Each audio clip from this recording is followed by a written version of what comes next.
My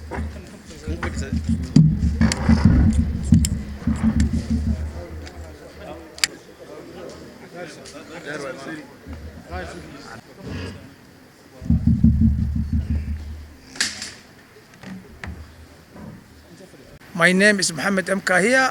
Allah is Mohamed Haji. First and foremost, I'm thanking all the elders, the pressmen, the sultans of my community of Shekhal, the Kono tribe community, and other members of public who have attended my press briefing. Well, first and foremost, there are several press statements that I gave out. Therefore, I'm going to start it with one by one. The person whom I named as non-Kenyan, Mr. Abdulwali Hassan Mohamed, Allah is Ma'alim Wali, it was a mistaken identity. The man hails from my area. He's a Kenyan bona fide. The only thing is, the person whom I was referring to had a similarity of name, just Abdulwali. Then, and you remember, this was not something personal I had against him, since he was hailing from my area. That was a political game. Therefore, I'm apologizing publicly for denouncing him, depriving him his right as a Kenyan. Kwa hivyo naomba msamaha kutoka kwake na wale wote walisikiza clip yangu. Ninaomba wakuwe radhi. Haya, hiyo nilimaliza. Ya pili, there was also a press release I gave out against the following important people, important politicians: the Super Senator, Mr. Adan Barre, CS, I'm not Senator, CS, the long-serving parliamentarians, Mr. Farah Ma'alim and Adan Kainan. Therefore, I'm seeking and requesting them to accept my apology.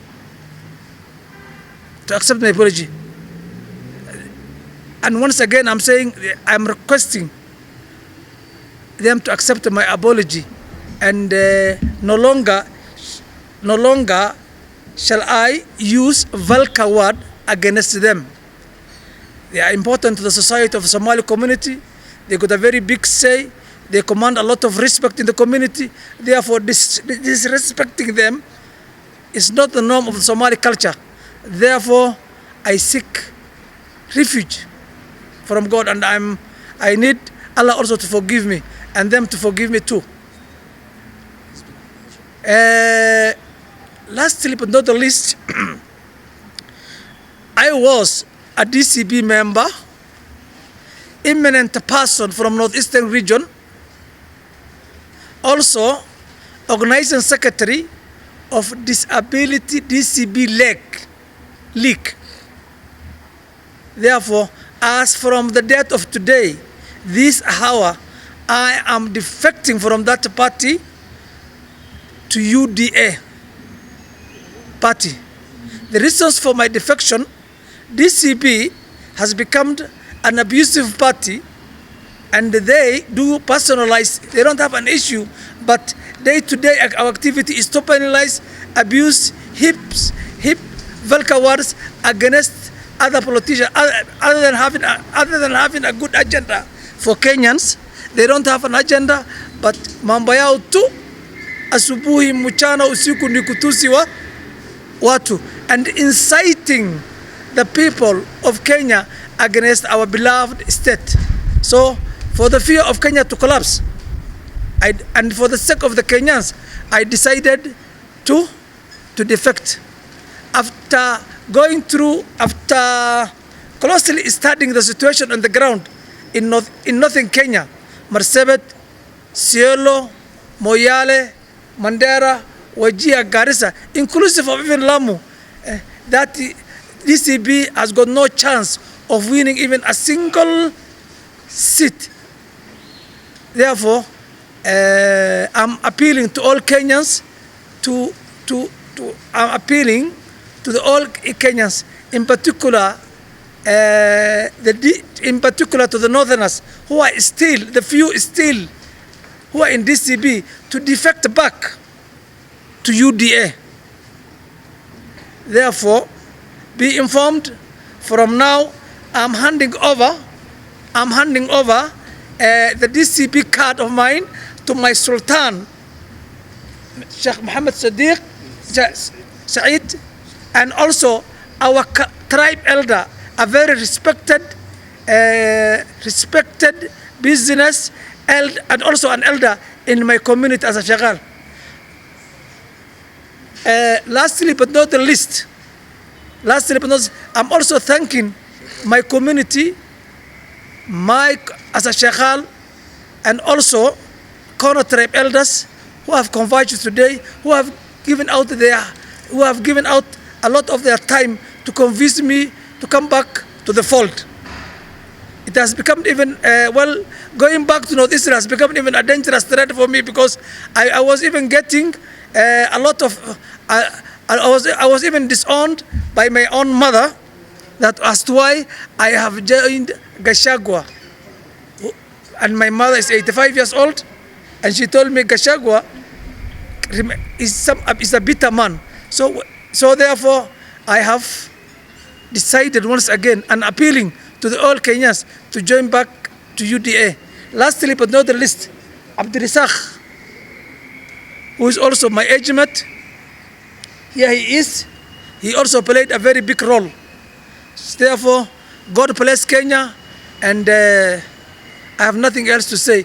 And thank you, President, for coming back. I'm also thanking my younger brother, Mr. Abdul Hakim, who flew back to America after hearing my utterances and played a vital role and making a huge, making sure this press becomes successful.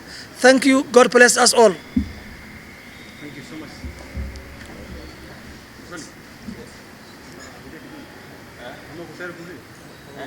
Ndio. Swali langu ni labda ni nini ilisababisha ama ilishinikiza matamshi hayo yako ambayo baadaye umekuja kufikia baada ya muda mfupi. Na jambo la pili, huu msamaha unaomba ni msamaha umetoka kwa roho ama umetishiwa na vigogo wa kisiasa ama pressure kutoka kwa leaders? Well, I command respect from the community. I have been a civil servant for a quite long time, played a vital role in my society. I had got no threat, and nobody has threatened me. It is out of my sincere likings that I saw the Northerners have got no room in DCP. So, you join a party when they command a respect and enjoy support in where you hail from. The DCP has got no support in Northern Kenya. Thank you. Labda la kumalizia tu. Pengine umeamua kujiondoa katika chama cha DCP kutokana na matamshi ambayo party leader wa DCP alisema hivi majuzi, ambayo yaliibua mjadala kote nchini kwamba jamii ya North Eastern hawa invest huko kwa wana invest hapa Nairobi na kwingine. Labda hiyo ndio inasababisha pia. Not at all, because he is lying. He is lying. He is lying. For one thing, Somalis do normally invest in their counties, respective counties. But the question is, Nairobi is the capital city. Just a few kilometers away from here, Gachagua owns a very lovely house in Karen. Why not also Somali own houses and do business in Nairobi? And I do believe when they invest, one of the national goals of education in Kenya is national unity and social integration. Investing in the other parts of Kenya by the Somali community, that is one way of interacting with other Kenyans. Is it a crime? Hopefully it's not a crime. But the only thing is, he wants to isolate the Somalis from the other Kenyans. Having visited, having walked with him, having talked to him, having a tea session with him, Gachagua is a bitter man. Gachagua is a bitter man. So I have decided to leave him peacefully and join the other parts of Kenya. And definitely the Kenyans are flocking, even those ones who are still with the national office bearers. I'm sure most of them day to day, even some of them are aware that today I'm defecting back to UDA, and they told me they are going to follow my trend.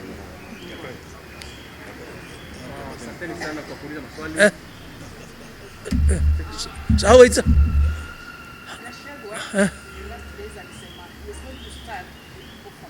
yes. That means there are no politicians or leaders who have been fighting for the rights of women people. So he said he is ready to fight for his people for their rights. Yes. Does it mean that he is underrating the power of leaders from women? Well, Gachagua, I have gone round with him in Central. I have gone with him down there in Central, in Mount Kenya region. I know how people are bitter with him. He got goons who are on the ground, and people fear of even expressing themselves. Even the Mount Kenya region, people are scared of him, but he doesn't have a supporters in that area, because when we are going there, we go with about 200 to 300 men protecting us from any attack. So that is how it is. And now, last and least, here we come for the apology to my fellow leaders over matters of pertaining Mr. Gachagua. I think that is, we shall keep it for another day. Thank you.